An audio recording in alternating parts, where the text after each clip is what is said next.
Hello everyone and welcome to this week's edition of Market Talk. And we have with us today Anna Massey, who is the Business Development Director of GS Catering Equipment. And we have Richard Fordham, who is the MD of Keytech Solutions, which is both representing Cicatronic and also some connected kitchen technology. So we'll get to that in a minute. Anna, we'll start off with you. Okay. So GS has been operating a lot throughout the lockdowns, and you guys have been completing various different projects. So can you just tell us a little bit about that and how you've managed to kind of work around all of the different COVID restrictions that you've had to? Yeah, sure. I mean, business hasn't really stopped or changed too much for us during lockdown. We were still extremely busy.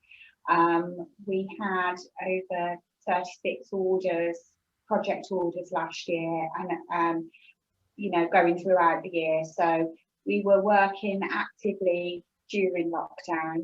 We worked on several projects in care homes, for example. There were sites that we couldn't access, such as schools. So those were kind of the projects that were put on the back burner a little bit. But of course, as I say, care homes, they were still actively working. Because main contractors were still working as well, we were able to access sites. In fact, some sites were easier to work on because of lockdown. We did the Birmingham Symphony Hall during lockdown, and with that being right in the centre of Birmingham, you can imagine that's quite a busy place to go at the best of times. So it was a lot easier for our guys to get to site, less restrictions, gaining access. Originally we weren't able to use the lifts, for example, because they were open to the public, but because everything was shut down, we were able to get our equipment up in the public lifts, which made life a lot easier for our install team as well. So although the world seemed to have been on pause, if you like, I think for us, we were still working extremely hard even during lockdown. We weren't able to be office based for a lot of it, so we had skeleton staff working from home, but the inquiries were still coming in. So our estimator was really busy, and our recurring orders, if you like, through the care sector were still coming in thick and fast. I think it was just education really that slowed down for us working in those kind of areas. Yeah, so absolutely. Although it was challenging, it was still really busy. Yeah. Yeah, and how has it been in the lead up and obviously just after to this week's restriction relaxations? Have orders and inquiries picked up at all? Well, they haven't really stopped, so it's kind of difficult to say whether it's been busier or quieter. I think August time, if I'm honest, was probably the quietest August that we've had. But we're still getting lots of inquiries through now. Business hasn't slowed down for us at all. I think we're in a really good position, which is promising, for any business. Yeah, we are, during getting people back up and running after lockdown as well. We've got our own engineering and service team. They've been out busy making sure that everybody's equipment's still in good working order, for the businesses that had shut down during lockdown. So to make sure that everyone's okay to get back up and running again. And we've had orders on the back of that, things broken down, not working again. So, it's steady, we're doing all right, I think. That's great to hear. And you guys are obviously based down in Devon. Do you do a lot of work with the tourism industry down there? We have, we do a lot of business with local hotels, etc. We also work with the local authority as well. So, the local schools and educational facilities down here. So we have a lot of reoccurring business from local businesses, which is great, you know, as well as the big contracts. It's lovely to have our local companies using us as well. So yeah, we do, and we foresee that now that things are starting to pick up again. You know, there's a lot of redevelopment going on in the Torbay area at the moment. So I can only envisage that, you know, we're going to hopefully be in with a chance of getting some of that new business as well. Brilliant. Okay, well, we'll bring Richard into the conversation as well. Richard, what have your kind of experiences been of the last year? I know your business is quite heavily linked, I guess, to project work.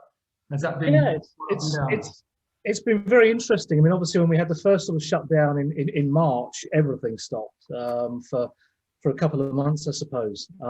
We couldn't get out and see anybody. We couldn't tell anybody about what we did. It was very frustrating. But we used social media, I think, probably to its best advantage, just in terms of trying to get a few blogs out there and making people aware of what we did and that we were there. And that actually really paid off in terms of increasing awareness and actually starting to see inquiries come through as things loosened up in the summer. I suppose the biggest frustration for us was projects that we'd had on the go immediately prior to last March just stopped. And some of them have still stopped. They're still there, but they haven't come to fruition yet. But others actually started to regenerate. We've completed one. We're in the middle of another one at the moment, and we've got plenty more on the go. So it was frustrating in a way, but I think we used that time to the best that we could, in terms of a little bit of internal housekeeping and things like the brochures and the website and that sort of stuff. And again, just increasing that awareness. And I think as we've started to come out, particularly this last month, where people have been starting to gear up, when you talk to other manufacturers and other people in the industry, they're saying the green shoots of their things are starting to move, and we've really noticed that. In terms of inquiries that have started to come through, and what's been really interesting there is not so much the number of them, but the diversity of them. It's some really weird and wonderful stuff that we perhaps didn't expect. But that's been really good, and it's taken us into areas that have challenged us, which is good. But it's opened up some doors that initially we wouldn't have thought we'd been able to push open. So I think that work that we did in the sort of the second quarter of last year, third quarter of last year, we really couldn't do much else, has really worked. And yeah, moving forward, it's good. Good stuff, Richard. So as I said, one of the brands that you represent is Cicatronic, and that's a power management platform. So could you just give a quick overview of what that does, and especially in light of, I'm sure most operators will be trying to save money like crazy right now. So how could that assist in that endeavour? Well, I'll give you a little bit of background in terms of where it originally came from. So it originated in Germany, and they've got about 6,000 installations across sort of mainland Europe. The difference that they have to us over here is they charge very differently for their commercial tariffs. So they have a thing called peak power over there, which if you exceed it, you get billed quite heavily. You get charged quite a hefty external tariff, if you like. So for argument's sake, if you had a kitchen that was 150 kilowatts, what your energy provider across Europe would say is, up to 120 kilowatts, we're going to charge you €7. But if you go above that 120, it's €10, 11 euros back to base. And that's really where the hit comes. So Cicatronic was developed to overcome that. And that's really where it started to grow. We've used it to date slightly differently in the UK because the inquiries we get are more geared towards insufficient power on site, and we need to overcome that. So we use exactly the same technology to reach a lower threshold, which is how it works. That said, I think commercial tariffs will change here, and that's really where it starts to bring a benefit in for the operator. So it might not be in the next year, but certainly thereafter, I really do think that you're going to see that benefit, because when you look at all the net zero carbon targets, we're effectively 2 kitchens away from that. That's it. So operators have got to start looking at their utilities now and working towards that. And that's really where this sort of type of technology comes into play. So we've had a couple of the big operators contact us to say, we've heard about this, we'd like to find out a little bit more. And when you start to explain the benefit of it, they're saying, right, okay, when you extrapolate that out across a large estate, there's some real benefits there. So I think not in the immediate short term, but certainly moving forward, there's going to be some real benefits, because as we know, fossil fuel usage is declining now anyway. So the use of electricity is going to get more, but there's only a limited resource of that. So if we can bring the thresholds that we use down, we can manage that better. And I think that's really where it plays into its own. Positive stuff. And because at the moment you're working on a project at the Angel at Hetton alongside CHR, aren't you? So could you just tell me a little bit about what stage that's at and what the provision is going to be for their kitchen?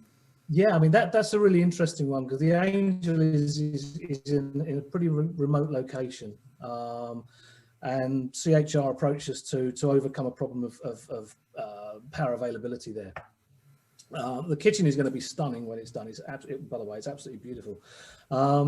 But the issue they had was with the new design, they needed approximately 300 kilowatts to run the kitchen, and they had 20. That was all they had available to them.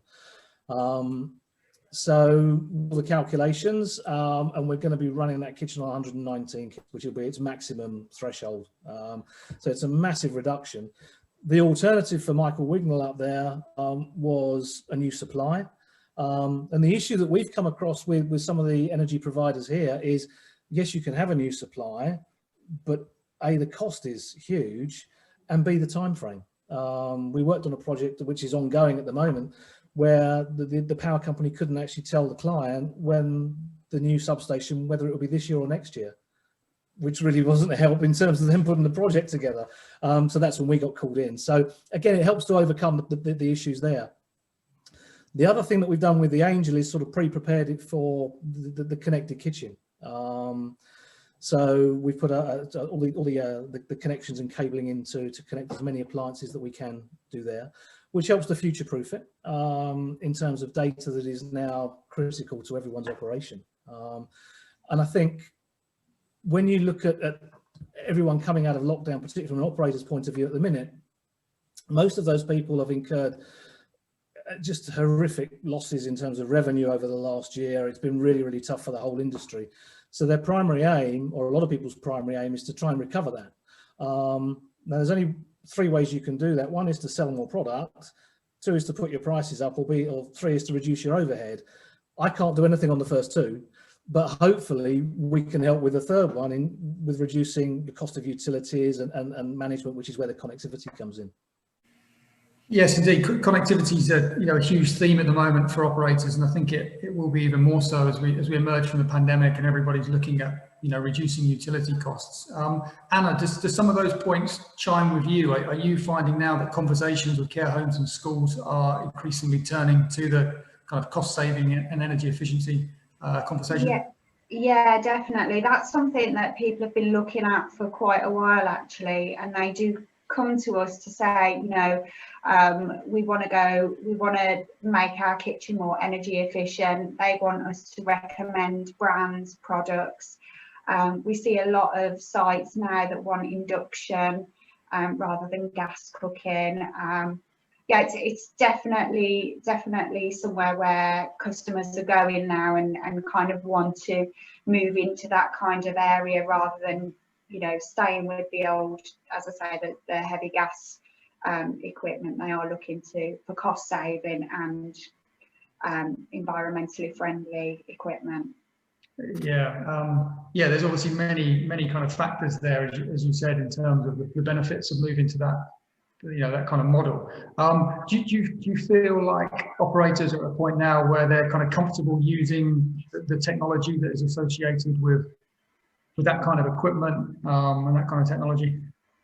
Yeah, I think a lot of people that are working in the kitchens that have been there for a long time obviously struggle a little bit with the technology that comes with some of the equipment, like your combination ovens and things. Everything's electronic now. It's got almost like an iPad on it, and you can select how to use the functions and things. And I think in the first instance, when these things were first introduced, it was quite scary for the users kind of move it to trust the computer to cook their pies correctly, if you like. Whereas I think they're becoming a bit more aware of how technology is changing and embracing it, if you like. You know, we do training when we've finished an install of a kitchen. We organise training and demonstrations of the equipment. So when we do handover, we make sure that they know what they're doing with a piece of equipment, and we're always on the other end of the phone. You know, if somebody gets stuck or doesn't know how to use a particular function or something, you know, we have started also recording our demonstrations as well, so we can kind of leave the video equipment with the user as well, so they can refer back to it if they are struggling. So. Good stuff, good stuff. So Anna, GS was a fairly recent joinee of the industry buying consortium ENSA. So can you just take us through what was behind that decision, and what benefits or otherwise it has given you? Yeah, sure. Well, I think we'd kind of been toying with the idea for a while of breaching out, if you like, from Cedar Bond. We've been with them for a very long time. A lot of our suppliers were moving over to NC. A lot of our regularly used suppliers were moving across. So we were finding that the benefit of staying with Cedar Bond was becoming less and less, because a lot of the products that we sold, the suppliers were already, the manufacturers were moving over, to NC. So I think in that respect, it kind of it worked out better for us as a company to go with NC as opposed to staying with Cedar Bond, because that's kind of where our manufacturers were heading. They were kind of leading us there, if you like. So it just, you know, the benefits of being with NC have been, you know, amazing. If I'm honest with you, we get regular weekly training for all our estimator staff, sales staff. So we have a lot of, you know, weekly online training that the guys do, participating. Yeah, it works. It's a relationship that is working. We've not been with them an awfully long time, but I think the relationship there is very good. Good stuff, because you guys actually won the Newcomer of the Year award for ENSA this year. So why do you think you won that, and what was your reaction to that? Well, it was a surprise. I'm not going to lie. I was a bit surprised when they announced us as the winners for that. But I think it's because, as I say, a lot of the manufacturers that we use are NC suppliers. So, you know, that made sense for us to move, and I guess it made sense for us to get the Newcomer Award based on the usage of the suppliers through NC. But it was a surprise, yeah. It was, but it was a nice surprise, you know. I just hope that we can keep it rolling now, and it'd be nice to see some more awards coming through, really. Yeah, fantastic. Well, congratulations on that. Thank you very much. Just to move across to Richard and kind of return to that theme of connected kitchens and so on. You know, you have a number of partners within that space. As we sort of come out of this particular period of time now, are there any particular sectors of the market that you really think will kind of embrace what they can do in terms of energy optimization and, you know, connected equipment and so on? I wouldn't so much say a particular sector. I think it's more the thing that has surprised us is the breadth of sort of inquiry we've been involved in. And I think initially when we looked at this, we went down sort of the traditional route of looking to say, okay, it's basically going to be temperature monitoring, predictive maintenance, the core things that we think of as the connected kitchen will be the drivers behind that. But actually, it's been that, but also everything but. So a common thing that comes up at the minute is Legionella detection.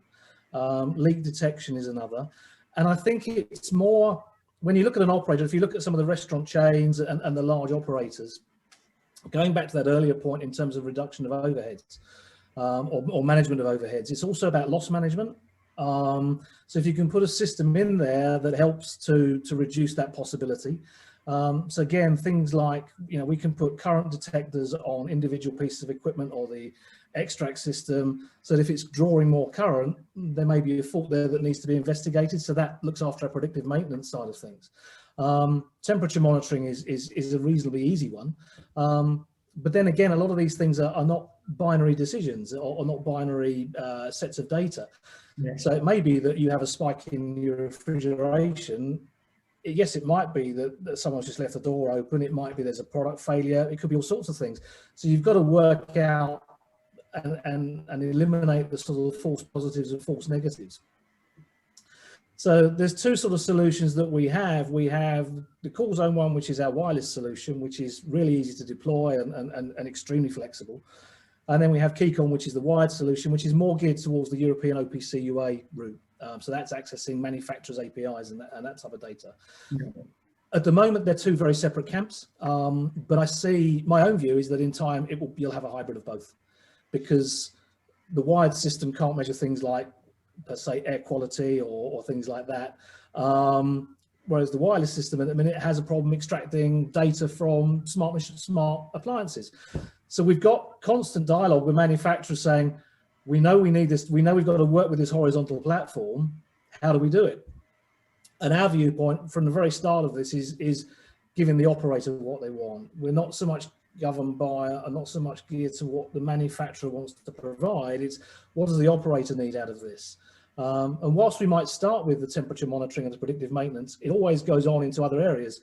Can you look at this for us? Can you look at that for us? Well, I'm actually doing it looks like a through the nighter tonight, checking a load of measurements on a site that we're doing for an operator at the minute. And we can't do it through normal working hours, but we're doing grease measurement in their ductwork. We're doing heat mapping and all sorts of things for them as a scoping study. And that will then drive on to hopefully rolling the solution out into their kitchens. It's a multi-site operator, so it's a huge opportunity, but they came to us with some very, very specific drivers to start with. We need to understand what's happening here. Can you do it?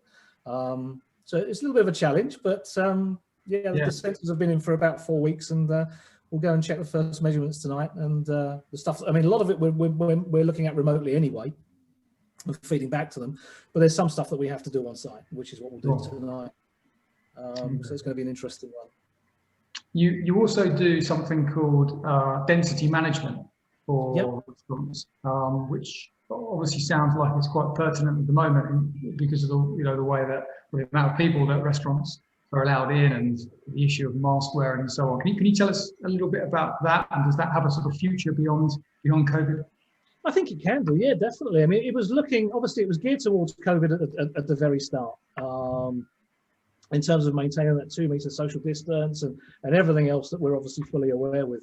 But what it was able to do when we looked a little bit deeper into it was actually to not only tell us, if someone was holding a temperature before they went into a restaurant or whatever, but also look at the number of people that were going through, because you'd be logging them coming in and out.